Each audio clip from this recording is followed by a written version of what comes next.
नमस्कार विद्यार्थी मित्रांनो, विजन गव्हर्नमेंट जॉब या आपल्या फ्री एज्युकेशन चॅनलवरती आपलं पुन्हा एकदा स्वागत आहे. दिवाळीत सर्वांनी खूप जास्त एन्जॉय केला असेल अशी आशा आहे आणि त्याचं गिफ्ट पण आपल्याला चांगलं भेटलं आहे. का तर STIच्या जागा यावर्षी खूप लवकर आल्यात. गेल्या वर्षी जूनमध्येच एक्झाम झाली होती, जून 2016ला, आणि आता लगेच 29 जानेवारी 2017ला लगेचच एक्झाम आहे. तर एकूण पदसंख्या पण खूप जास्त आहेत. 181 वॅकन्सीज आहेत. गेल्या वर्षी फक्त 54 होत्या. तर ही आपल्या सर्वांसाठीच खूप आनंदाची गोष्ट आहे. ज्या लोकांनी आतापर्यंत फॉर्म नाही भरलेला त्यांच्यासाठी मी लिंक प्रोव्हाइड केलेली आहे इथं खाली. त्या लिंकवरती जाऊन तुम्ही MPSCच्या ऑफिशियल पेजवरून फॉर्म फिलअप करू शकता. परीक्षेचं स्वरूप काय असतं? तर परीक्षा ही वस्तुनिष्ठ स्वरूपाची असती. याच्यामध्ये 100 क्वेश्चन्स असतात. प्रत्येक क्वेश्चन 1 मार्क. यानुसार एकूण 100 मार्क असतात. एका तासामध्ये तुम्हाला 100 प्रश्न सॉल्व्ह करायचे आहेत. हेच सगळ्यात डिफिकल्ट टास्क आहे. 60 मिनिटात 100 क्वेश्चन. आता गेल्या वर्षीचा जर कट ऑफचा आपण बोललो तर कट ऑफ 40 मार्कांपर्यंत आलेला आहे. गेल्या वर्षी 40 मार्काला प्रीचा कट ऑफ लागला. यावर्षी अबो 45 जाण्याची आशा आहे. का तर याला 2 मुख्य रिझन आहेत. एक म्हणजे वाढतं कॉम्पिटिशन आणि दुसरं म्हणजे स्टडी मटेरियल्सच्या क्वालिटीज. मार्केटमध्ये खूप चांगले स्टडी मटेरियल अवेलेबल आहेत, फक्त खूप सारा पसारा अवेलेबल आहे. खूप प्रकार आहेत त्याच्यामध्ये. तर बरेच स्टुडंट त्याच्यामध्येच कन्फ्यूज होतात. ते प्रॉपर सिलेक्शन नाहीत करत स्टडी मटेरियल्सचं, त्याच्यामुळं ते थोडं पाठीमागं राहतात. ओके, तर आपण या पूर्ण व्हिडिओमध्ये तेच बघणार आहोत की आपल्याला प्रिपरेशन स्ट्रॅटेजी काय पाहिजे, कुठलं मटेरियल यूज करायचं आहे. हा व्हिडिओ खूप अधिकाऱ्यांच्या आणि खूप मुलांच्या सल्ल्यातून बनवलेला आहे, त्यामुळं हा खूप यूजफुल ठरेल. तर आता आपण बघूत की सिलेबस काय आहे. तर सिलेबसमध्ये चालू घडामोडी म्हणजेच करंट अफेअर्स खूप महत्त्वाचा रोल असतो. जागतिक करंट अफेअर्स तसंच भारताच्या करंट अफेअर्स असतात. नागरिकशास्त्रामध्ये भारताच्या राज्यघटनेचे प्राथमिक अभ्यास असेल आणि पंचायत राज, तसंच राज्य व्यवस्थापन आणि ग्राम व्यवस्थापन, हे 4 मुद्दे फार महत्त्वाचे आहेत. इतिहासाचा जर विचार केला तर भारताचा इतिहास, तसंच सर्वात जास्त महत्त्वाचा म्हणलं तर महाराष्ट्राचा इतिहास. महाराष्ट्राचा इतिहास म्हणजेच ज्या लोकांनी किंवा ज्या समाजसुधारकांनी भारताच्या स्वातंत्र्यासाठी लढा दिला आहे त्यांच्याशी रिलेटेड पूर्ण इतिहासाचे क्वेश्चन डिपेंड असतात. इथं तुम्हाला जगाचा इतिहासाचा अभ्यास करण्याची बिलकुल गरज नाही आहे.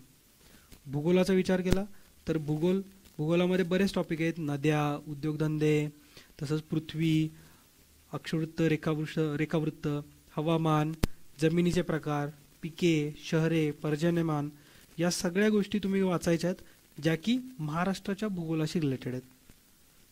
अर्थव्यवस्थेमध्ये भारताची अर्थव्यवस्था म्हणजेच GDP, राष्ट्रीय उत्पन्न, उद्योग, बँकिंग, ओके, अर्थसंकल्प म्हणजेच बजेट 2016 सर्वात जास्त महत्त्वाचा असतो. त्याच्यावरती 2-3 क्वेश्चन येतात म्हणजे येतात. सामान्य विज्ञानाचा जर विचार केला तर त्यामध्ये फिजिक्स, केमिस्ट्री, बायोलॉजी करायचेच आहेत. सगळ्यात महत्त्वाचं म्हणजे बुद्धिमत्ता चाचणी व अंकगणित, त्यालाच आपण CSAT म्हणतो. हाच गेम चेंजर आहे. कारण की खूप विद्यार्थी असतात जे लोक ज्यांचं CSAT चांगलं असतं म्हणून ते प्री क्रॅक करतात, बरोबर, आणि त्यांच्यामुळेच कट ऑफ हाय जातो. जे लोक इतिहास, भूगोल म्हणजे जनरल स्टडीज करतायत आधीपासून, पण ते मागं राहू शकतात का त्यांचं CSAT वीक असेल तर. ओके, संदर्भ पुस्तकं आपल्याला कुठली कुठली बघता येईल, म्हणजेच रेफरन्स बुक काय काय यूज करायचे आहेत. तर मुख्य म्हणजे NCERT. तुम्ही सर्व विषयांसाठी 11वी 12वी NCERTची पुस्तकं वाचून घ्या. आणि त्याबरोबर स्टेट बोर्डाची 8वी पासून ते 12वी पर्यंतची.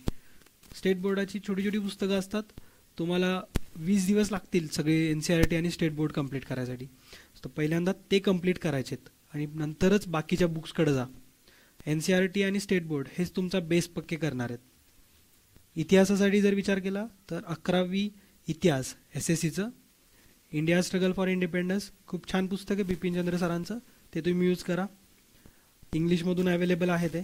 आणि महाराष्ट्राचा इतिहास जर म्हणलं तर जयसिंग पवार सर. समाजसुधारकासाठी के सागर पब्लिकेशनचं. भूगोलासाठी HK डोईफोडे म्हणजेच स्टडी सर्कल प्रकाशनाचं आहे. महाराष्ट्राच्या भूगोलासाठी mega state Maharashtra AB Savadi. आणि नकाशांसाठी सुद्धा AB सौदी सरांचंच पुस्तक. सामान्य विज्ञानासाठी इंग्लिश आणि हिंदीमध्ये अवेलेबल आहे ते ल्युसंट आहे. ल्युसंट GK तर 180 काहीतरी किंमत आहे त्याची. आणि तुम्हाला त्यातले 150 पेजेस वाचायचे आहेत जे की फक्त सायन्सचे असतील. आणि ज्या लोकांना हिंदी इंग्लिश वाचण्यामध्ये प्रॉब्लेम येत असेल तर सरळ त्यांनी विज्ञान आणि तंत्रज्ञान रंजन कोळंबे सरांचं. ओके, आता बघू भारतीय राज्यघटनेसाठी 11वी-12वीची क्रमिक पुस्तकं. तसंच भारताची राज्यघटना लक्ष्मीकांत सरांचं हे इंग्लिशमध्ये अवेलेबल आहे. मोठं पुस्तक आहे. हिंदी व्हर्जन पण आहे त्याचं.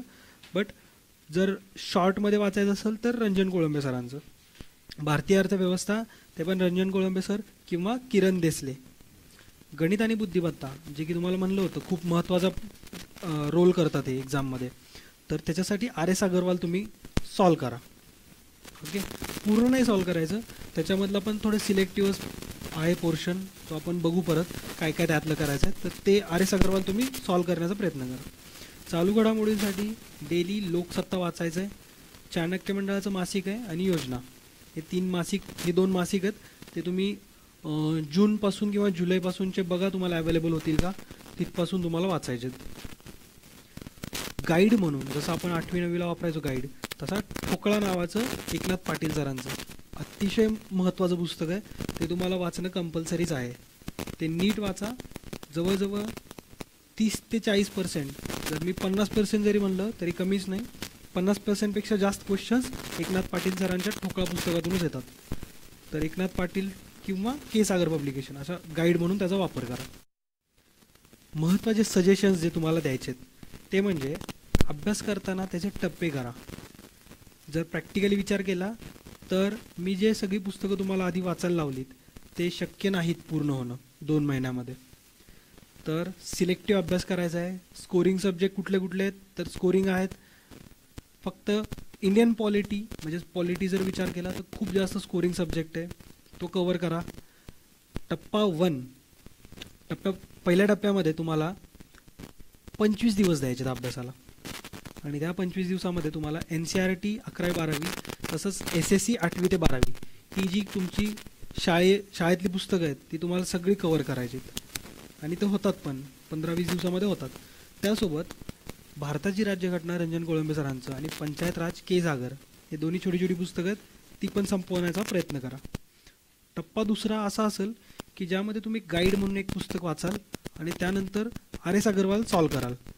म्हणजे गाईड म्हणून एकनाथ पाटील सरांचं पुस्तक दिवसभर वाचलं की संध्याकाळी बोर झाला की RS अगरवाल म्हणजे जे की तुम्हाला गणितासाठी उपयोगी पडेल ते सॉल्व करायचं. आणि टप्पा 3 जो की सर्वात महत्त्वाचा आहे, त्यामध्ये तुम्हाला प्रश्नसंच सॉल्व करायचे आहेत. म्हणजेच प्रॅक्टिस सेट सॉल्व करायचे आहेत. ज्ञानदीप प्रकाशनाचे करा किंवा युनिक प्रकाशन. आणि गेल्या 3 वर्षांपर्यंतचे मागील 3 वर्षांचे STIचे पेपर सॉल्व करा, जे की तुम्हाला मेन एक्झामला जायच्या आधी खूप फायदा होईल. यशाची केली ही दुसरी काय नसून मेहनत आणि स्मार्ट वर्कच आहे. बाकी तुम्ही काही फक्त जर मेहनत केली तरी नाही यश, आणि जर नुसतं स्मार्ट वर्क केलं तरी पण यश नाही भेटणार. या दोघांचं कॉम्बिनेशन खूप महत्त्वाचं आहे. हीच यशाची खरी गुरुकिल्ली आहे. तर मला आशा आहे की हा व्हिडिओ तुम्हाला आवडला असेल. जर व्हिडिओ आवडला असेल तर प्लीज लाईक करा, चॅनलला सबस्क्राईब करा आणि हा व्हिडिओ शेअर करा, जेणेकरून सर्वांपर्यंत हा व्हिडिओ पोचल. ज्यांनी कोचिंग अफोर्ड नाहीत करू शकत त्यांच्यापर्यंत पण हा व्हिडिओ पोचल. ओके, तर आमचं फेसबुकचं एक पेज आहे विजन गव्हर्नमेंट जॉब, त्या पेजला तुम्ही लाईक करू शकता. त्यावरून तुम्हाला रेग्युलर अपडेट्स भेटत राहतील. तर मला आशा आहे की हा व्हिडिओ आवडला असेल. तर आजच्यापुरतं एवढंच. जय हिंद, जय महाराष्ट्र आणि यस, अभ्यासासाठी बेस्ट ऑफ लक.